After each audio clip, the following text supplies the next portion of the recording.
नमस्कार। आज संभव ज्योतिष सीरीज में हम लोग बात करेंगे आयु या लॉन्जेविटी को लेकर। ज्योतिष में ऐसा कहा जाता है, मृत्यु एक परिवर्तन है, किसी भी आत्मा के लिए एक बड़ा परिवर्तन। यह आत्मा का परिवर्तन एक शरीर से छोड़कर दूसरे शरीर में प्रवेश करता है या मोक्ष प्राप्त करता है। जातक जीवन में सुखी होगा या दुखी होगा, लेकिन मृत्यु को लेकर सभी भयभीत और जानना चाहते हैं। इस दुनिया में हर कोई लंबे समय तक जीने की इच्छा रखता है। बहुत से लोग 100 साल तक जी भी जाते हैं। आयु ज्योतिष में एक विशाल और उत्सुकता का विषय रहा है। ऐसे कई कारक हैं, इनके कारण हम ये निर्धारित कर पाते हैं कि जातक कितने लंबे समय तक जीवित रहेगा या उसको किस प्रकार की मृत्यु आएगी। भारतीय वैदिक ज्योतिष में निश्चित रूप से किसी व्यक्ति की मृत्यु घंटे और दिन तक की भविष्यवाणी कर सकते हैं। जैमिनी ऋषि और पराशर जी के अनुसार मानव जीवन को 3 श्रेणियों में बांटा गया है। 32 वर्ष तक का अल्प जीवन, मध्य जीवन कहा गया है 33 साल से 64 साल तक का, और पूर्णायु या लंबी आयु 65 साल से 100 साल या उससे अधिक 120 साल तक, जिसे हम दीर्घायु भी कहते हैं। मृत्यु की औसत आयु से अधिक जीने की क्षमता को भी परिभाषित किया गया है। आयु का सही निर्णय हमेशा एक रहस्य रहा है। अनादिकाल से आयु के रहस्य को जानने के लिए सबका ध्यान भी आकर्षित रहा है। नैसर्गिक आयु, पिंड आयु, लग्न आयु, अंश आयु, रश्मि आयु, चक्र आयु, नक्षत्र आयु या अष्टक वर्ग, किसी भी प्रकार की विधि से हम ये जानने का प्रयास करते हैं कि आयु का निर्धारण किस प्रकार किया जाएगा। आज इस विषय को और अधिक गूढ़ और गहराई से समझने के लिए और इस विषय की सटीक गणना करने के लिए हमारे साथ हैं विनय गुप्ता सर। सर, आपका बहुत-बहुत स्वागत है। और जी। इस चर्चा को शुरू करने से पहले मेरा आपसे निवेदन रहेगा, प्लीज अपने बारे में, ज्योतिषीय यात्रा आपने कैसे शुरू की, आप कैसे भारतीय विद्या भवन के साथ जुड़े, उस पर भी जरूर प्रकाश डालिएगा। ज्योतिष यात्रा तो कोई मेरी ज़्यादा बड़ी ही नहीं है, छोटी सी यात्रा है। छोटा आदमी हूँ। आ, ये आपको सबको पता होगा, दिल्ली वालों को, कि सफदरजंग जो टोम्ब है, वहाँ पे एक मंदिर है। अंदर टोम्ब के बाहर एक मंदिर है। तो उसका एनडीएमसी ने गिराने का नोटिस दिया था, जो मेरे पिताजी ने पंडित जी की लिखा पढ़त की और उसको बचा लिया किसी तरीके से। तो पंडित जी हमारे घर आया करते थे उस लिखत पढ़त के लिए कि आज ये जवाब आया, आज ये जवाब आया। तो वो बताते रहते थे ऐसी बातें, तो कुछ सुन सुन के उत्सुकता मेरे मन में जागी कि भाई, हाँ भाई, ये हमें भी आना चाहिए। लेकिन कोई साधन ना होने की वजह से आ, गंगाराम हॉस्पिटल में मेरे दूसरे बच्चे की डिलीवरी थी। तो वहाँ मैं बैठा अखबार पढ़ रहा था। वहाँ पे मैंने भारतीय विद्या भवन का एड देखा। तो वहाँ एड देख के फिर मैंने अपनी मिसेज से पूछा कि भाई मैं ये कोर्स कर लूँ। तो उन्होंने कहा कर लो भाई। तो इस प्रकार से मैंने कोर्स ज्वाइन किया। फिर हमारे टाइम पे प्रवीण और विशारद हुआ करती थी। तो राव साहब की एंट्री होती थी विशारद में। तो पहले तो एक जानवरों जैसा जीवन था मेरा। फिर विशारद में आके जब राव साहब से आ, वो जर्मनी पढ़ाया करते थे हमारे को, तो जब उनसे बातचीत हुई तो धीरे धीरे जीवन बदलने लगा। और मैं रिसर्च में आया था 2-3 महीने के बाद ही राव साहब ने मुझे पढ़ाने का मौका दिया और तब से मैं पढ़ा रहा। तो ये छोटी सी यात्रा है।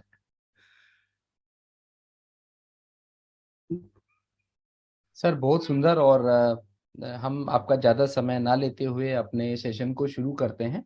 मेरे जी। साथ धर्मनारायण शर्मा जी हैं, इनके कुछ विचार हैं इस विषय को लेकर, वो आपके साथ साझा करेंगे और आपके ज्योतिषीय गणना और आपके विचार भी हम जानना चाहेंगे। डीएन शर्मा जी। जी। सर नमस्कार, प्रणाम। नमस्कार, आपका बहुत प्रणाम जी। बहुत स्वागत है हमारे ग्रुप डिस्कशन में। एक छोटा सा डिस्कशन हम लोग करते हैं और मतलब जी, पर्पस यही है कि जो ज्योतिष सीखने वाले हैं और ज्योतिष के उत्सुक लोग हैं उनके पास कुछ इन्फॉर्मेशन पहुंचे आप जैसे जी। सीनियर लोगों से। तो सर सबसे पहले बेसिक क्वेश्चन है कि एस्ट्रोलॉजी के अंदर आयु एक बहुत ही ज्यादा सबके लिए उत्सुकता का एक क्वेश्चन होता है कि आयु को कैसे जान सकते हैं। तो लॉन्गेविटी या आयु को एस्ट्रोलॉजी में कैसे डिटरमाइन, मतलब कैसे इसको निर्धारित किया जाता है या उसके बारे में कैसे गणना की जाती है, शुरू से बेसिक्स बताएं सर प्लीज। आयु दरअसल एक बड़ा ही क्लियर सा सब्जेक्ट है। और आदमी भयभीत भी रहता है हर जना, जैसा कि राजीव जी ने बनाया कि मृत्यु से हर जना डरता है। तो हम लोग भी पढ़ाते वक्त यही कहते हैं कि भाई अपनी कुंडलियां ना देखें, लेकिन ऐसा हो ही नहीं सकता कि आदमी अपनी कुंडली ना देखे। वो सबसे पहले आयु जानने के लिए या स्वास्थ्य के बारे में जानने के लिए अपनी कुंडली को सबसे पहले लगाता है, हमारे मना करने के बावजूद भी। तो बेसिकली जब राव साहब ने मुझे ये पढ़ाने का विषय दिया कि भाई लॉन्जिविटी पढ़ाइए आप, तो मैं तो 2 साल पहले शुरुआत में पढ़ाए, और मेरी स्थिति भी बिल्कुल एक पागलपन जैसी हो गई कि बस में भी जाता था तो वो और दिमाग में घूमता था कि आ, मेरे बच्चे के ये है, मेरे बच्चे के वो है। तो फिर मैंने राव साहब को मना किया, मैंने कहा सर मैं नहीं पढ़ा पाऊंगा। तो उन्होंने कहा नहीं नहीं ऐसा कुछ नहीं है, ठीक है आपका सब्जेक्ट बदल देते हैं। उन्होंने मेरा सब्जेक्ट बदल दिया, मैं कुछ और पढ़ाने लगा। फिर एक आध साल के बाद उन्होंने मुझे फिर लॉन्जिविटी दिलवा दी कि अब पढ़ाओ। तो थोड़ा सा दिमाग से वो भय निकल गया था, फिर कोई दिक्कत नहीं थी। आयु जहाँ तक है इसकी एक सीमित परिभाषा में एक लाइन में अगर कहूँ तो जन्म समय से लेके मृत्यु समय के बीच का जो फासला है वो आयु।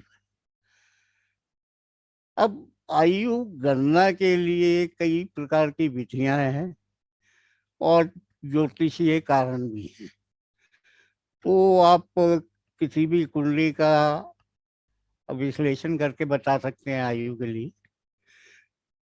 कुछ गणनाएं हैं, शॉर्टकट मेथड्स हैं, वो कर सकते हैं। और जो महर्षि पराशर ने, जैसे भी राजदीप जी ने बताए कि ग्रहों के बल के अनुसार या लगन के बल के अनुसार, उसके अनुसार भी कुछ विधियां दी हुई हैं जिनसे हम गणितीय गणना कर सकते हैं।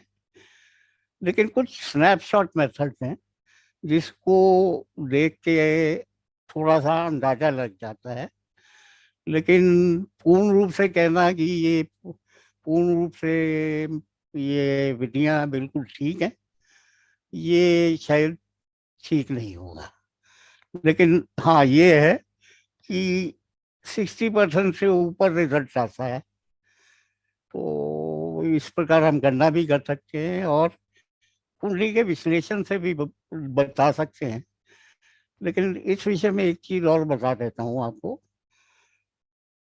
कि ये कहा गया है कि ब्रह्मा जी आपको जितना दिखाना चाहते हैं आयु के बारे में आप उतना ही देख सकते हैं। ये जरूरी नहीं है कि आपको, जैसे मुझे काफी समय हो गया इन चीजों पे काम करते हुए, गलतियां हमसे भी हो जाती हैं क्योंकि इसमें बड़े जटिल परिस्थितियां हैं। जैसे बृहस्पति ग्रह है, अब उसको शुभ माना गया। अब बृहस्पति शुभ है, सबसे ज्यादा परेशानी बृहस्पति देता है आयु गणना में। बाकियों से तो आप निकाल लेते हैं, लेकिन बृहस्पति को जज नहीं कर पाते, क्योंकि जब आप शुभ मानते हैं तो वो मार लेता है। जब आपको लगता है कि ये जैसे सिमरन के लिए 5th लॉर्ड है, 8th लॉर्ड भी है, तो क्योंकि त्रिकोण का स्वामी है तो इतना खराब नहीं होगा।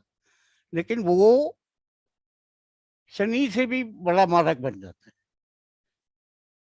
मारने के उसमें। और जबकि शुभ ग्रह के नाते बृहस्पति को बहुत सबसे ऊंचा दर्जा दिया गया है, लेकिन सबसे ज्यादा परेशानी बृहस्पति की केस में आती है कि ये बचाएगा या मारेगा।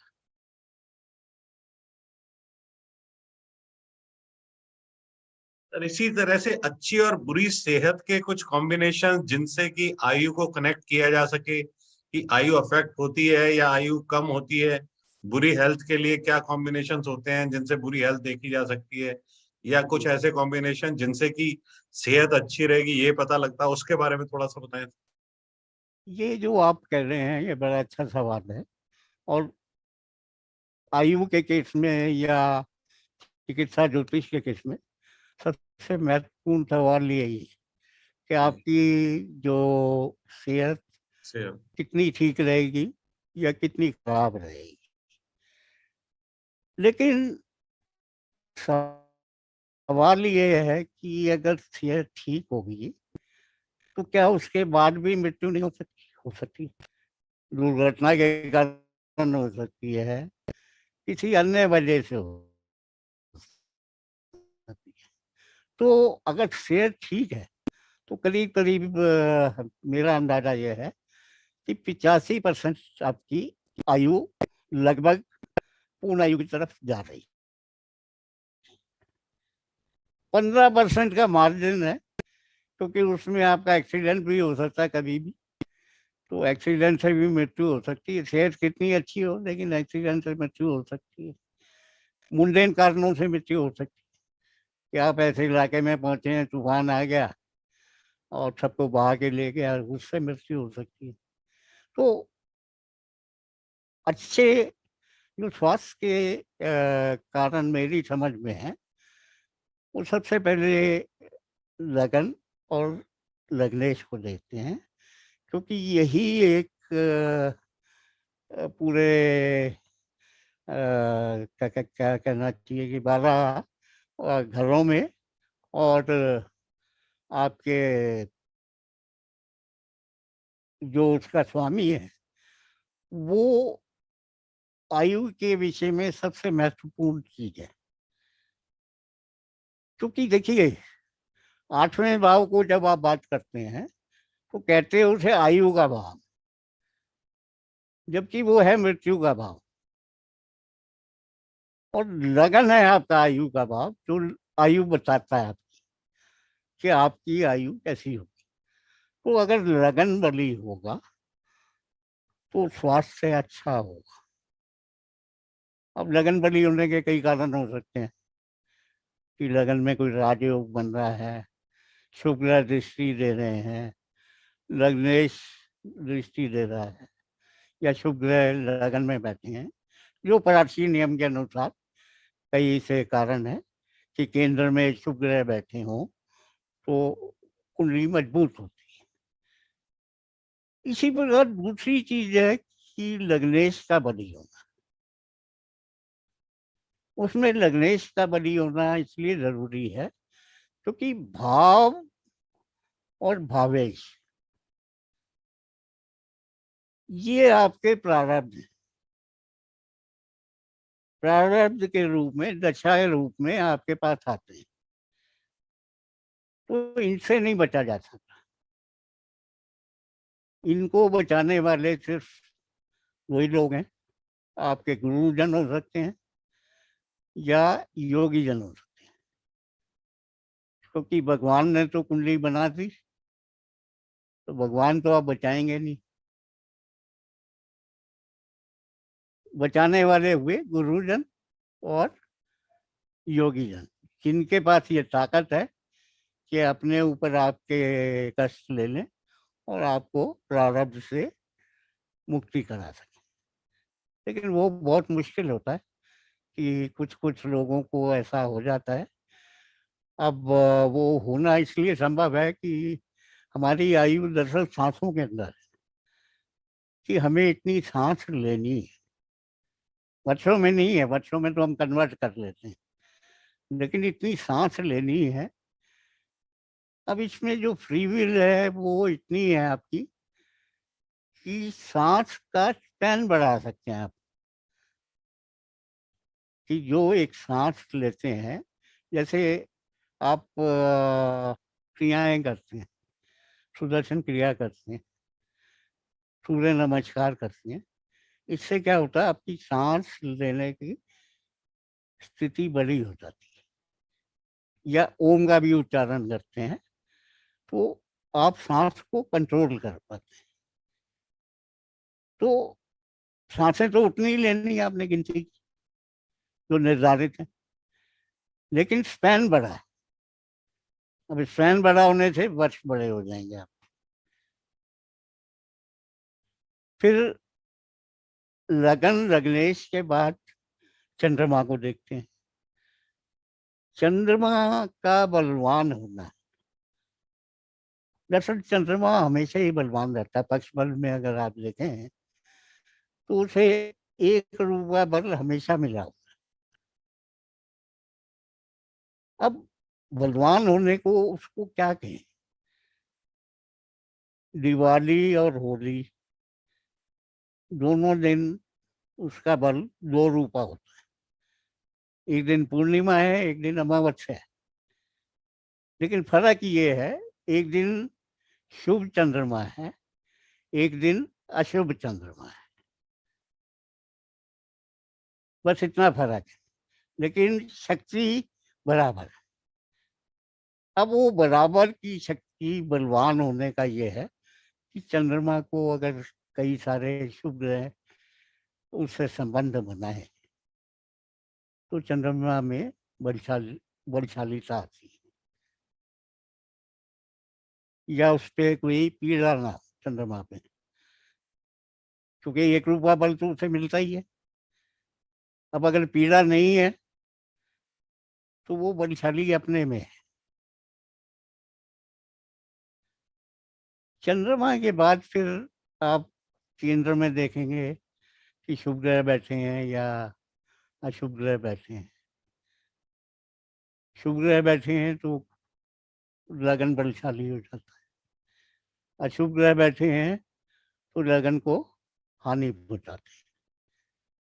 अब यहाँ एक मैं नियम आपको बताना चाहूँगा कि जो पुस्तकों में तो नहीं लिखा है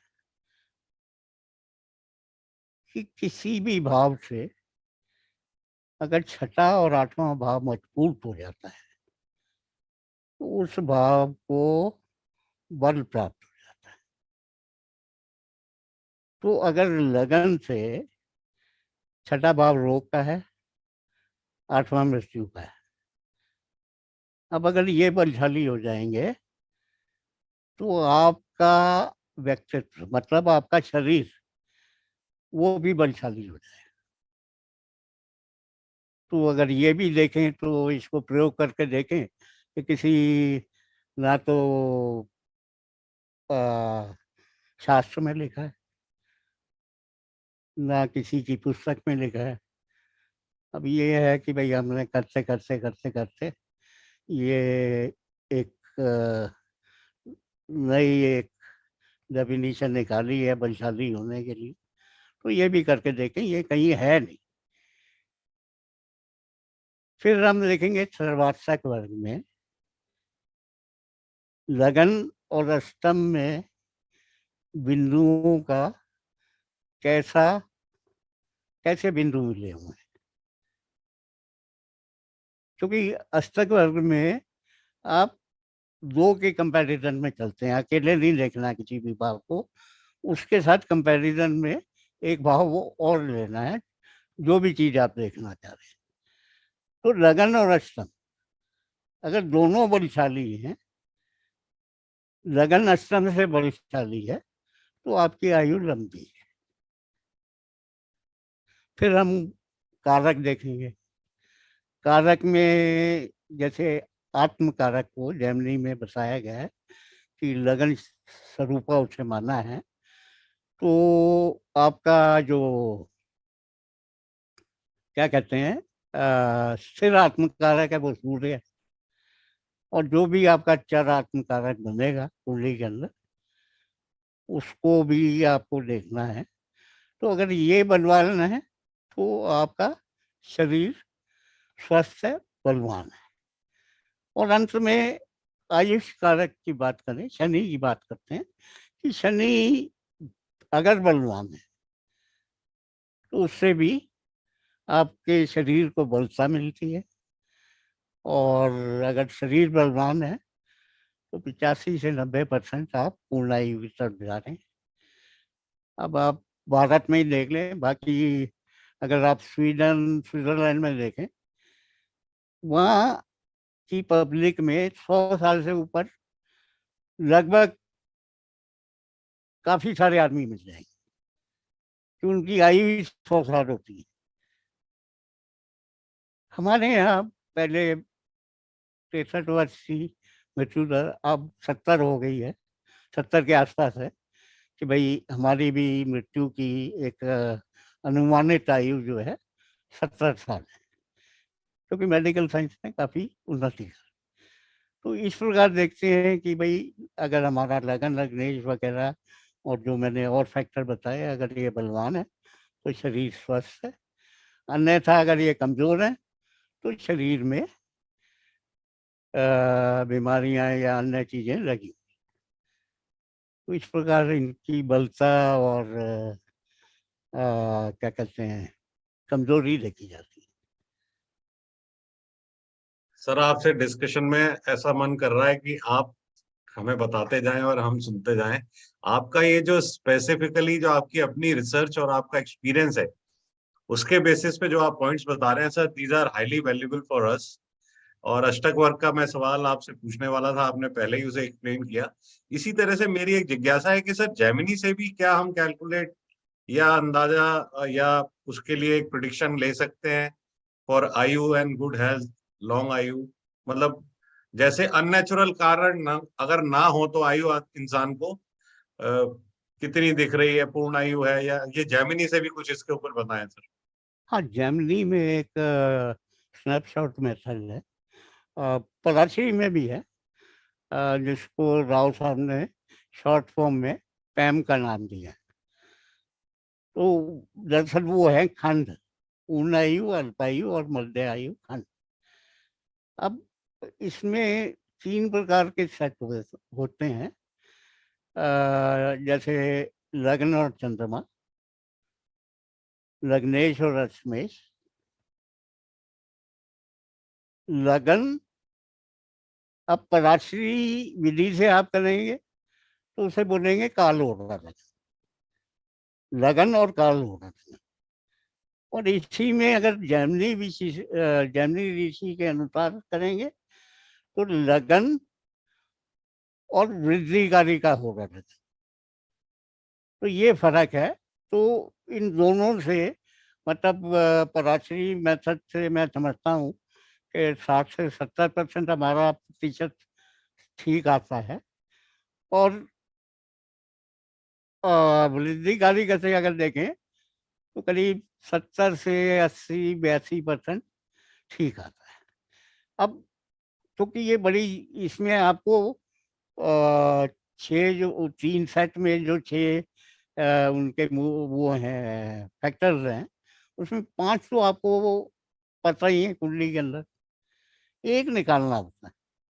या तो काल होरा लगन निकालिए या वृद्धिकारी का होरा लगन निकालिए, उसकी विधियां दी हुई हैं, उसके अनुसार अगर आप निकालते हैं तो 60-70% आप एक खंड पे आ जाते हैं कि भाई इस खंड में आयु होनी चाहिए।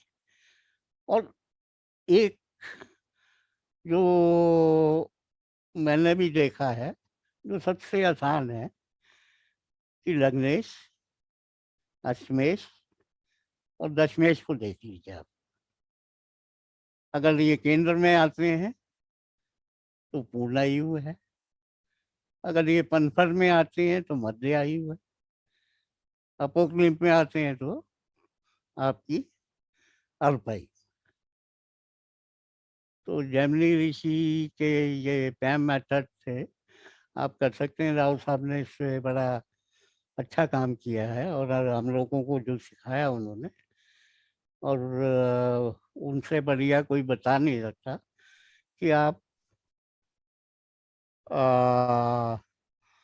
ये शॉर्ट फॉर्म जो बताते हैं उससे दिमाग में बैठ जाए चीज आपके। अब जैसे निकालना भी बड़ा आसान है। उन्होंने पैम बताया, साथ में मैंने मैप लगा दिया, उल्टा कर दिया, अब आपके सेट बन गए। पैन का मतलब है कि अगर उसमें क्या कहते हैं, दोनों फैक्टर आपके चर राशि में आते हैं तो पूर्ण यू आएगी। दोनों फैक्टर अगर आपके स्थिर राशि में आते हैं तो अल्प आएगी, और दोनों फैक्टर अगर आपके द्वि स्वभाव में आते हैं तो मध्य आएगी। ये तो हो गया एक जैसे में। अब सीक्वेंस में ही चलना है मैप। दोनों फैक्टर में एक फैक्टर चर में है, एक स्थिर में है, तो मध्य आयु आएगी। ठीक है जी। फिर एक फैक्टर चर में है और दूसरा द्वि स्वभाव में, तो अल्पायु आ जाएगी। फिर एक स्थिर में है और एक द्वि स्वभाव में है, तो पूर्णायु आ जाएगी। अब देखिए कितना आसान सा हो गया। पैम और मैप याद करना है आपको, उससे आप अंदाजा लगा लेंगे कि ये क्या चीज है, कौन सा खंड आ रहा है।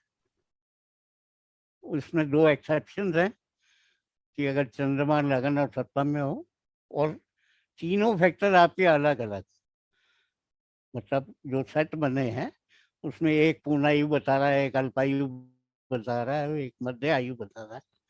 तो आप क्या करेंगे कि चंद्रमा अगर लगन सप्तम में है तो लगन और चंद्रमा से देखना है आपने, और अगर नहीं है तो लगन और काल हो रहा लगन से देखना है, या लगन वृद्धिकारी का हो रहा लगन से देखना। तो बाकी तो आसान है कि तीनों हैं तो वही हो जाएगा खंड, दो हैं तो भी वही हो जाएगा। बस जब अलग अलग हैं तो खंड का आपको निर्धारण करना है काल हो रहा लगन से और वृद्धिकारी का हो रहा। उसकी विधियां पुस्तक में दी हुई हैं, तो आसान है। तो हम लोग यही करते हैं कि जब आयु का सवाल आता है कि जी हमारा पेशेंट आईसीयू में है या ये हो गया है, तो सबसे पहले तो यही देख लेते हैं, और इसको देखने के बाद तब आगे देखते हैं कि भाई क्या अच्छा है, क्या वो है, तब आगे चलते। सर आपके रिसर्च और आपके एक्सपीरियंस से हम लोगों को बहुत ज्यादा बेनिफिट हो रहा है और बहुत नई नई चीजें जानने को मिल रही हैं, जिज्ञासाएं बहुत सारी हैं। मैं नहीं नई रिक्वेस्ट तो नहीं करूंगा, है, पुरानी है, लेकिन मतलब नहीं सर, शासन। प्रैक्टिकली करते करते आप लोगों ने हाँ। उसको एक फॉर्मूले के रूप में जैसे, तो yes. That is your experience and your own research, तो नहीं जिससे कि देखिए, कुछ। इसका क्रेडिट तो मैं राव साहब को देना चाहूंगा, क्योंकि उन्होंने मुझे इस विषय में लगाया एक तो, और जब मेरे को परेशानी आई तो मेरे को हटाया भी उन्होंने। क्योंकि आप जब पहले पहले करते हैं ना तो अपने घर की कुंडली, अपनी कुंडली देखते हैं। अब गोचर हो रहा है तो आपको लगेगा यार यहाँ गोचर हो रहा है तो भाई पता नहीं ये ना हो जाए, वो ना हो जाए, तो दिमाग कई तरफ घूमता है। तो अब ये शॉर्ट में नाम देना, शॉर्ट मेथड बनाने, ये सब राव साहब ने सिखाए हैं। तो उन्होंने पैम नाम दिया, हमने मैप दे दिया, उससे आसानी होगी कि पैम कर लो और उसका उल्टा कर लो, आपको याद करने की कोई जरूरत नहीं। मैं तरुण जी से रिक्वेस्ट करूंगा, तरुण जी आपकी अपनी जिज्ञासाएं आप भी सर से जरा जो भी पूछना चाहें आप। तरुण जी को जी। नमस्कार। थैंक यू सर, इतनी डिटेल्ड नॉलेज, इतनी डीप रिसर्च, इतनी जो वैल्यूएबल हमारे काम आती है। मेरा पहला क्वेश्चन ही यही था पैम मेथड के ऊपर कि सर थोड़ा पैम मेथड सिखाइए, वो आपने मेरे बिना पूछे ही बताया सर। मैं अगला क्वेश्चन पूछूंगा सर, हमारा शनि ग्रह सैटर्न का और 8th हाउस का लॉन्जिविटी को डिटरमिन करने में सर क्या रोल आता है, कैसे इसको हम चेक करते हैं, कैसे इसकी जो है एप्लीकेबिलिटी आती है? देखिए, शनि आयुष कारक है, तो 8वें घर का उसको कारक का दर्जा दिया गया।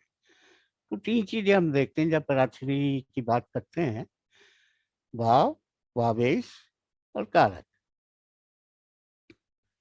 कारक का नंबर आता है 3रा। पहले भाव भावेश है, उसके बाद कारक। अब शनि, देखिए, एक प्रिंसिपल है पराची, कारको भावनाशाय। कारक अगर अपने घर में बैठा है तो उस कार्य का वो नुकसान करेगा। अब जो हमने देखा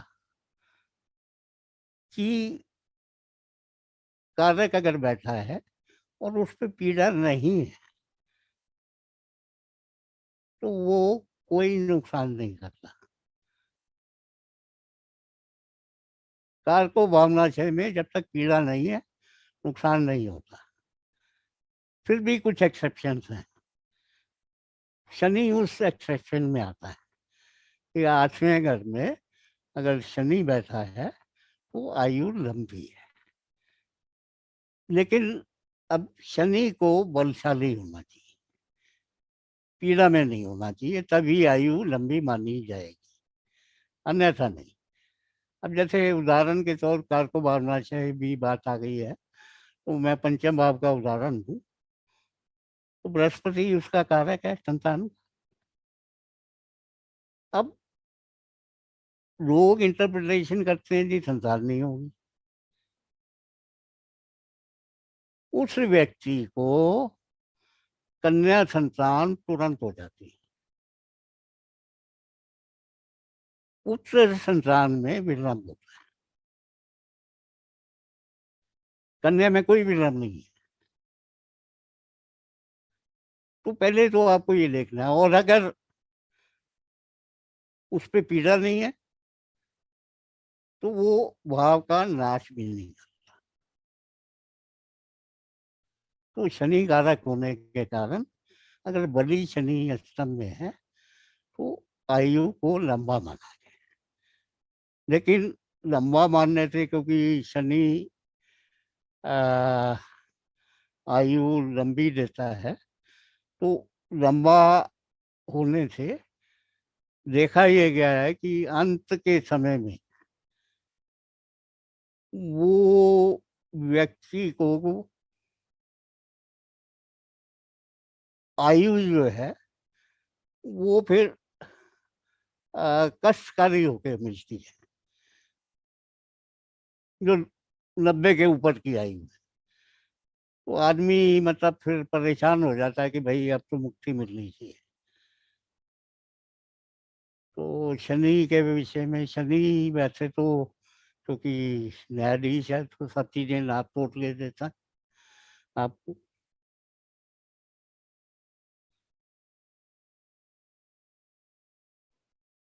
बहुत बढ़िया सर, आपने बहुत एक ऐसा डाउट क्लियर किया है जिसके ऊपर बहुत कंफ्यूजन थी।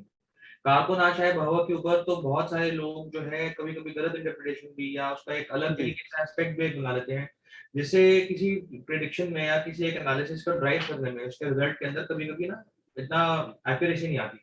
ये कॉन्सेप्ट बहुत अच्छा आपने बताया सर। दूसरा सर मैं पूछना चाहूंगा, कौन से हाउसेज हैं और कौन से इंपॉर्टेंट हाउसेज हम मानेंगे जो लॉन्जिविटी के लिए कंसिडर किए जाते हैं, और उनके जो कारक तत्व हैं उनकी क्या इंपॉर्टेंस होगी सर? जी, सबसे पहले मैंने जैसे आपको व्यक्ति के अच्छे स्वास्थ्य के लिए बताया, तो लगन लग्नेश तो हर जगह आप देखते ही हैं। तो लगन को देखेंगे, लग्नेश को देखेंगे। फिर जो मृत्यु स्थान है, जिसको हम आयु स्थान का दर्जा देते हैं, अष्टम को देखेंगे और उसके स्वामी को देखेंगे। अब फिर एक है भावार्थ भावम, जो प्रिंसिपल है, अष्टम से अष्टम अर्थात तृतीय स्थान। तो तृतीय और तृतीय को देखेंगे। इसके बाद चंद्रमा को देखें, क्योंकि हमने वहां पे भी देखा था, तो यहाँ पे भी देखेंगे कि चंद्रमा हमारा शरीर है। पराशर ऋषि ने ट्राइपॉड बताया है, लगन, चंद्रमा और सूर्य। तो चंद्रमा शरीर भी है। इसके बाद बारी आती है आपके दशम और दशमेश। अब दशम और दशमेश तो देखेंगे भाई क्या आयु से लेना देना, क्योंकि ये कर्म है, इस जीवन के कर्म है। और मृत्यु आपका जीवन का आखिरी कर्म है।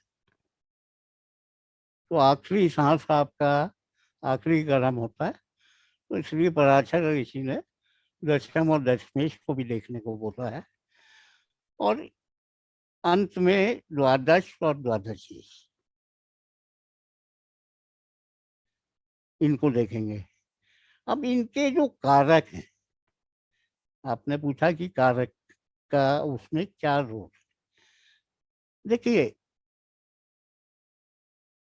अब सूर्य पहले भाव का कारक सूर्य है, तो वो तो हमारा स्थिर आत्म कारक के रूप में आ ही जाता है उसे देखने के लिए। आठवें का शनि है, वो भी आ जाता है। अब तीसरे में आपका मंगल है। अब अगर हम इन सारे कारकों को देखेंगे, सूर्य और शनि के अलावा, तो मेरे ख्याल बहुत सारा जमघट खड़ा हो जाएगा। तो इसलिए बाकी किसी कारक को नहीं देखते हैं, सूर्य शनि को देखते हैं। सूर्य को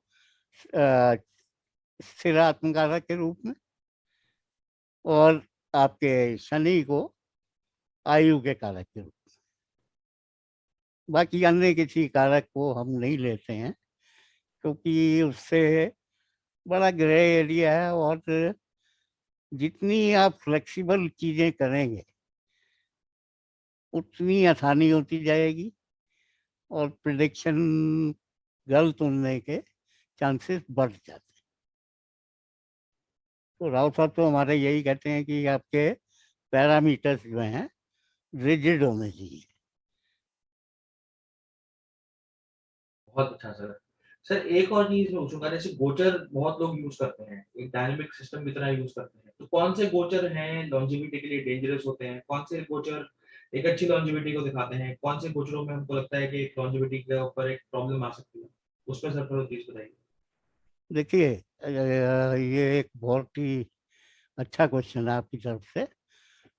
बात ये है कि गोचर का आपके आयु विश्लेषण या अन्य किसी चीज के विश्लेषण में महत्व कितना है। देखिए, ऐसा कहा गया है कि आत्मा का प्रवेश 5वें घर से होता है, चौथा घर माता का है। तो जब आत्मा प्रवेश करती है, तो जिसको हम फर्टिलाइजेशन बोलते हैं, माता के गर्भ में 8 या 9 महीने, 7 महीने, 8 महीने, 9 महीने कोई भी व्यक्ति रहता है। उसके बाद लगन में, वहां से लगन में आती है आत्मा, और जैसे ही बटन क्लिक हुआ या फोटो खींची, उस समय पे आपकी कुंडली तैयार। तो ये जो कुंडली तैयार हो गई, ये प्रारब्ध आ गया। मतलब आपको दशा का एक पैटर्न पता लग गया, कुंडली में बनने वाले ये योग वगैरह पता लग गए आपको। तो ये पैटर्न से आप बच नहीं सकते। वो मैंने पहले ही बताया था, बचाने वाले दो ही जन हैं। उसके बाद दशम भाव आपका इस जीवन के कर्म, और नवम भाव से आत्मा का निकास हो जाता है आगामी कर्म के लिए, जिसको क्रियमान कर्म कहते हैं हम। तो क्रियमान कर्म गोचर जो आता है वो हमारा क्रियमान कर्म, यहाँ फ्री विल दी हुई आपको। लेकिन फ्री विल उतनी दी है जैसे एक कोल्लू का बैल है, एक गोले में ही चक्कर लगाना। अब उस गोले के अंदर वो कहीं पे भी बैठ जाता है। जैसे हम लोग बैठे हैं एक कमरे में बैठे, हमारी फ्री विल ये है कि गर्मी है तो पंखा चला लें, गर्मी नहीं है तो पंखा बंद कर लें, दरवाजे बंद कर लें, है ना। तो ये हमारी फ्री विल है कि इस कमरे के अंदर कहीं पे भी बैठ सकते। तो मेरा मानना यह है, अनुमानित है, कि जो आपके संचित कर्म आप लेके आए हैं, जिसको प्रॉमिस के रूप में बोला गया है, वो 50%, और प्रारब्ध के रूप में बोला गया है वो 35%, और गोचर के रूप में 15%। तो गोचर अपने से अच्छा गोचर या खराब गोचर ना तो आयु दे सकता है ना आयु ले सकता है।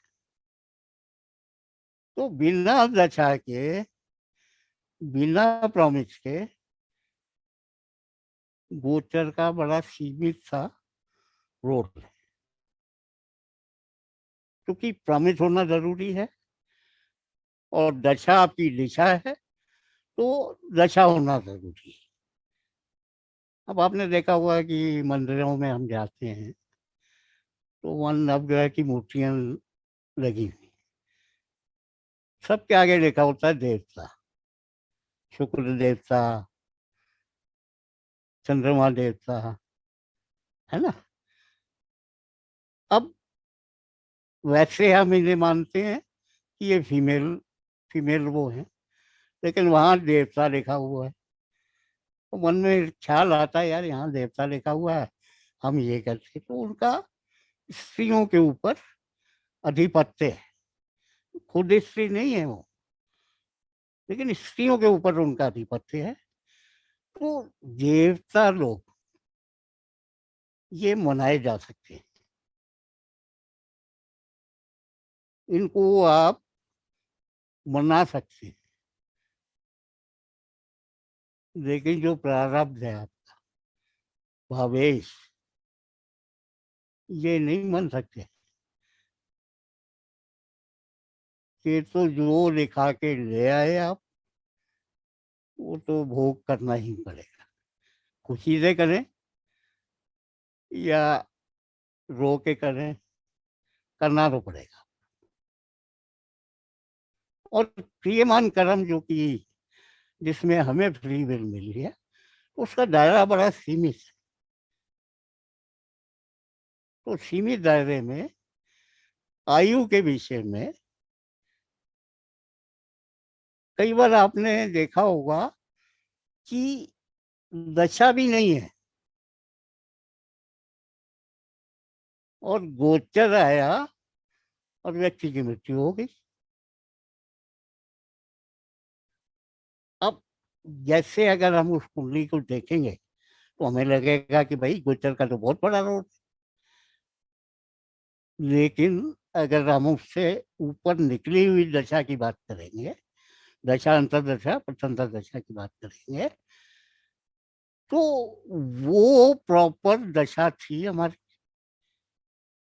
जो मारना चाहती थी, लेकिन उस समय गोचर तैयार नहीं था। अब वो दशा अगर हम नहीं देखेंगे तो हमें समझ में ही नहीं आएगा कि ये क्या हो रहा है। तो गोचर का मेरे हिसाब से बड़ा सीमित रोल है। तो इसमें अशुभ गोचर कई चीजों पे हमें देखना है।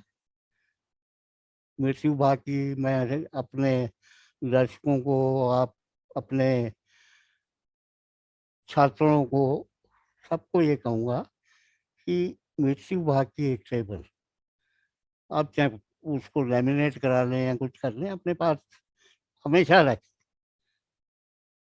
जिससे कि आपको गोचर में पता लग जाए कि कौन से ग्रह मृत्यु भाग पे गोचर कर रहे हैं। उससे काफी चीजें अंदाजा लग जाता है आपको। तो थोड़ी ये छोटी छोटी चीजें हैं, अगर हम कर लेंगे तो अच्छा है। बाकी आपने अगर देखना है तो जो आपके अष्टम में जब चंद्रमा आए उस 2.25 दिन देखिए आपका व्यवहार कैसा रहता है।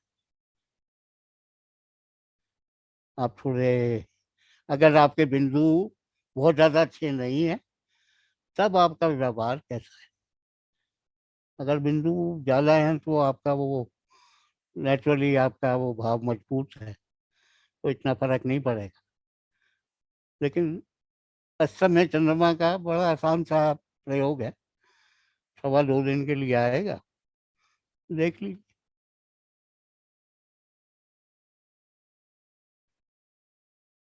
सर इतने डिटेल टॉपिक को, इतने एक वैरायटी जिसके अंदर होती है, इतने वैरायटी ऑफ थॉट्स है, इतनी डीप एक नॉलेज को आपने इतनी सरलता से हमें बताया। सर बहुत बहुत धन्यवाद। राजदीप जी। सर हमारे पास तो शब्द नहीं है कि हम कहाँ से शुरू हुए थे और हम कहाँ चल रहे हैं। सीरियसली सर, ज्योतिषीय गणनाएं केवल भविष्य नहीं बता रही हैं, ज्योतिषीय गणनाएं हमारे वर्तमान में भी हमें बता रही हैं कि किस प्रकार चलना चाहिए। और आप जैसे गुरुजन हमारे साथ हैं, तो शायद हमें लगता है कि आने वाली पीढ़ी और ये जो वैदिक हमारी संस्कृति और जो वैदिक हमारा ये शास्त्र है, जरूर अगली पीढ़ी में ट्रांसफर होगा। मैं अपनी टीम की तरफ से, शर्मा जी की तरफ से, तरुण की तरफ से आपका बहुत बहुत धन्यवाद करता हूं और आशा करता हूं किसी नए विषय के साथ आपके इस गूढ़ ज्ञान और रिसर्च को हम दोबारा से ग्रहण करने का प्रयास करेंगे। जरूर। नमस्कार। प्रणाम। Thank you very much sir, very highly valuable प्रणाम। Points. Thank you sir, thank you. Thank you so much. प्रणाम।